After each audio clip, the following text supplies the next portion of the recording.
Hello, hello, hello. My name is Hajara Piton, and I came here today to tell you that you're sitting on a gold mine. Yes, you're sitting on a gold mine. I was actually going to tell you that you are a gold mine, but just in case some of us are still at the points in our lives where we won't believe it if I said you're a gold mine, I'm telling you that you're sitting on a gold mine. And here's why. Another title for this video could have been harnessing the value of your experiences, and that's where your gold mine is, right? So a lot of us have experiences whose value we have not tapped yet. There's a gold mine, an untapped gold mine that you have gained as a result of life to the point that you're at, that you haven't tapped. And so I want to teach you how to harness the value of your experiences. And I'm going to look at it from three angles: the value of your experiences from your work, the value of your experiences from your life, the value of your experiences from your education, harnessing all of that value and making money from it. That's where the gold mine is, right? That all of these things are easily convertible into money for you, your gold mine, into your gold mine, right?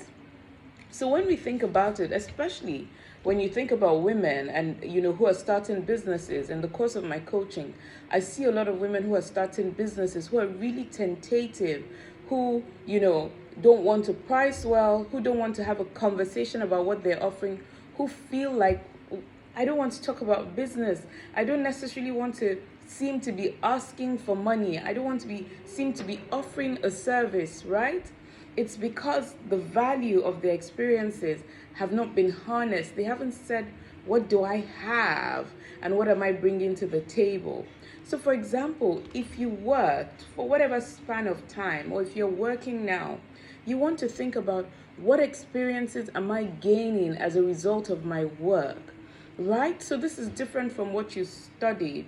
When you come to an office space, you're gaining different experiences. Some of those experiences are the ability to deal with others, the ability to work in a team, the ability to communicate properly, whether it's in writing or whether it's in speaking. Nowadays, for almost every role, you'd have learned how to present, how to talk to a room full of people, right? And how to move the needle from where they are in their thoughts to where you want them to get to, meaning you want to sway decisions in your favor.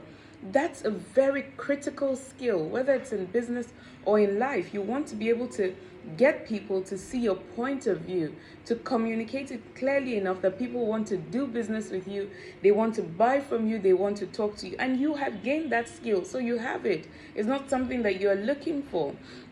Another thing that we don't look at is, what trainings did you go for as a result of work, or what trainings were available in your place of work? Or everything you learned there becomes something that you can add to your resume, mental and written. You can say, oh, because I learned this and I put it into practice, then I now have this skill, right? So we're always learning, we're always gaining. When someone else does a presentation at work and you pick up skills, you see how they did it, you hear what they said, you take ideas from them. Those are all things that build up your experience bank. And all of those things are things that you can use when you say, I want to make money. When you say, I want to create a product or service, you're able to look back and say, I have this pot, I have this resume that has all of these different things in it that I have harnessed or gotten as a result of my work. One of the things I also want us to remember or think about is, what in the workplace did they call you for? So some of us, even if it's, I always worked as a lawyer. I was the general counsel in my last role. However, every time there was a need to interface with people, to have a conversation that is a bit difficult, or to have a conversation that ensures that both sides are balanced, I would be called upon. So think about your own workplace. What is it that you get called upon for? Because that might not be a critical part of your job. That might not be the job description itself, but that's a pointer to where you're good and where you've been recognized, where your leadership has been recognized by other people. So you want to harness that and use it, right? Also, in relation to work, I want to, that question they asked you at interviews where they say, give us an example of a difficult situation you were in the office or in this, and how you resolved it. I want you to really think about that.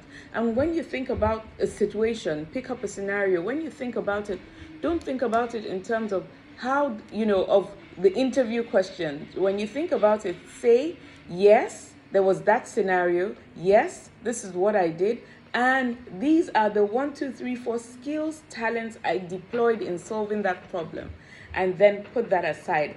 Those form part of your gold mine. Because whether you're looking for another corporate job or you're looking to start your own business, they then become the things that you can look at and say, wow, I have all of these things. Now, life has also equipped you for where you are.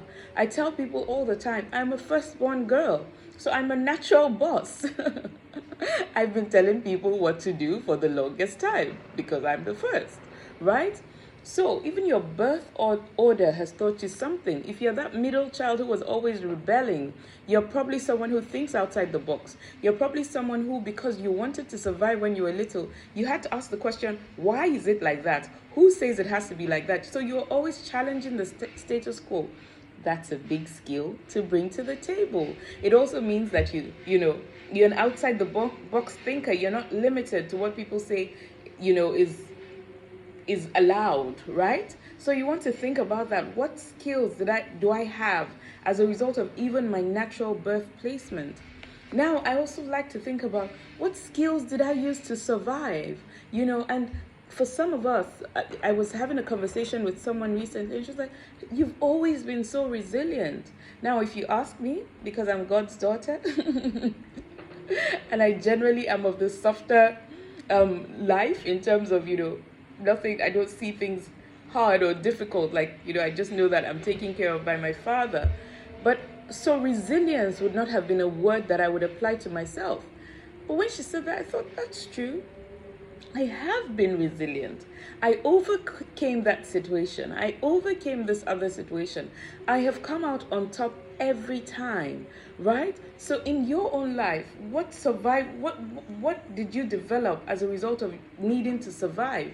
I remember that lady, I think Medipin or something, the lady who was invited from Nigeria to go and make moi moi, to make moi moi in the White House when Barack Obama and Michelle Obama were in the White House. I remember that lady, and I remember that the only reason why she started to make moi moi, which is a form of, it's black-eyed peas, bean cakes, made into moi moi, boiled, and all of that, blended and boiled. So it's like a bean cake, but it's not fried, right? Or so you can steam it as well. The reason why she started to make moi moi and work with beans was because she was so poor at a particular time that the only thing she could buy was beans. And the only reason why she was buying beans was she thought, oh, if I buy beans, it will be the same beans, but I can, do many things with it. I can make akara. I can make moi moi. We can eat beans itself. I can make begiri out of it. That was her thought process. And that one thing she needed to do to survive is what led her to the White House, all the way from Nigeria. So sometimes when you look back and you say, what are the things I've had to use to survive? In some cases, your parents have had a divorce. You had a difficult childhood. Because of that, you had to learn to be resourceful. You had to learn to know how to read people, because maybe you had to go to people to ask for money, to ask for help, to take care of your siblings. Now, those things might have looked like they were tough situations, but they have equipped you, because those skills now come into your workplace. They come into your business. When you enter a space, you can read the room. You can tell, this is the one to go to. This is not the time. You can tell from their body language whether it's time to make the request, how to make the request. You can tell, emotional intelligence. What do I need to say to this person? How do I need to relate to this person to get the results I want? So the things you've survived also teach you, also tell you, provide tools for you to use to thrive, right? And then even in your personal life, what do you do well? What are you called for? So you might be a lawyer at work, you might be an engineer, you might be whatever it is. But every time there's a problem with the plumbing at home, they call you. Every time there's a party and they need a particular meal, your family calls you. Every time somebody is, misbehaving, somebody calls you. All of those things speak to skills and talents and natural predilections that you have. So one of the things that I always tell my clients is look at what you have. You have to be in a position to go back and do a proper self-audit and say, these are the things I have, and these are the ways that I can use them.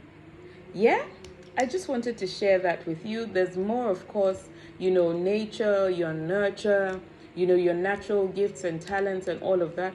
But all of your experiences, all of even what you studied in school, all the things you've gathered together as knowledge, you want to then look at them, identify them, and say, what can I do with this?